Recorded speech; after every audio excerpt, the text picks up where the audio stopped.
Same result as last time, guys. Juicy, crisp up.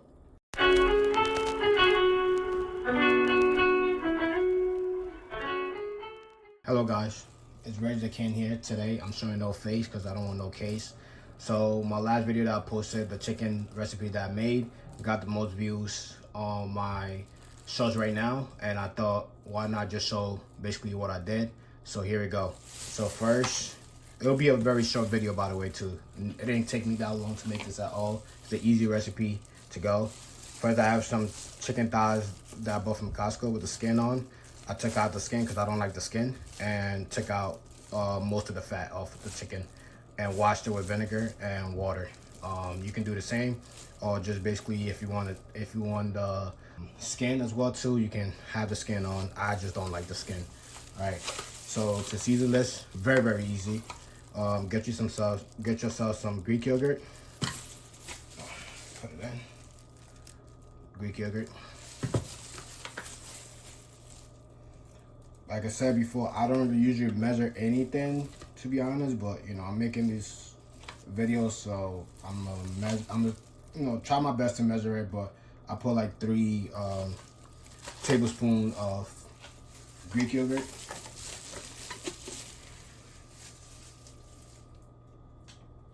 Then I have some chicken seasoning. That I took out the packet because the packet was messed up. So I will watch out for this because it is very high in sodium. But you know, the Greek yogurt will make it balance out. So this is 1 tablespoon. So I'm gonna use about 2 scoop of it, or maybe 1.5.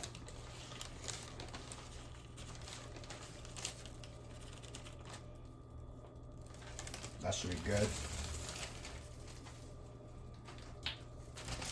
Put that aside.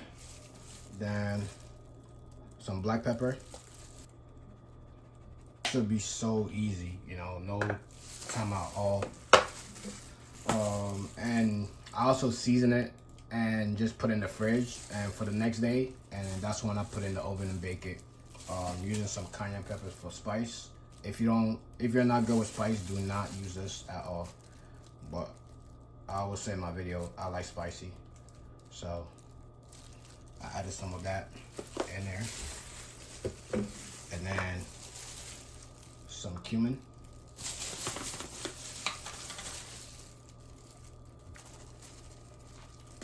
That's a good amount. And you see I'm not measuring none of these. I'm just letting the ancestors basically speak through me. Whenever they say is okay, then I stop.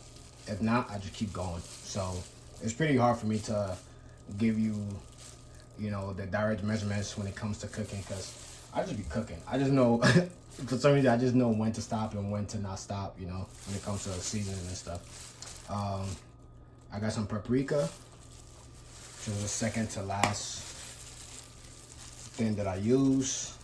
Have that smoky taste and then smoky smell as well too. And then lastly, I also added some crushed red pepper. You don't have to use this, like I said. If you don't do well with spice, you can take out the cayenne pepper and take out the crushed red peppers. Okay, and that's about it, literally. And then, you know, you just massage it. Give that good massage. So it looks like I'm done. See, not hard at all, you know, very easy. All part of the chicken is coated, as you can see. Then leave this in the fridge for the next day if you have time. If you don't have time, I would say like about an hour is fine, or 2. And then just bake it. I baked it at 400 degrees for like about 45 minutes. And you know, we'll come back tomorrow to bake it and then show you the results again. All right, guys. So we're about to put the chicken in the oven. I got some pan, aluminum foil, and I put oil on it so the chicken doesn't stick. So you're just gonna lay the chicken on aluminum foil like this.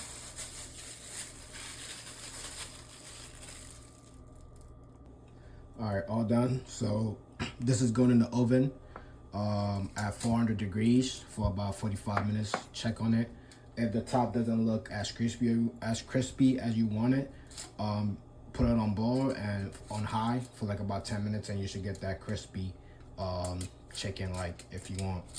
So I'll see you guys when it comes out the oven. It's done. I'm gonna take it out and show you guys. Boom. Same result as last time, guys. Juicy, crisped up. So usually we'll have this. I'll put it on top of my salads, some quinoa on the side and broccoli. You can eat it or whatever you want. But here's how I made that chicken. All right, give it a like, subscribe, and comment below on what your size was if you made this. And I'll see you guys later.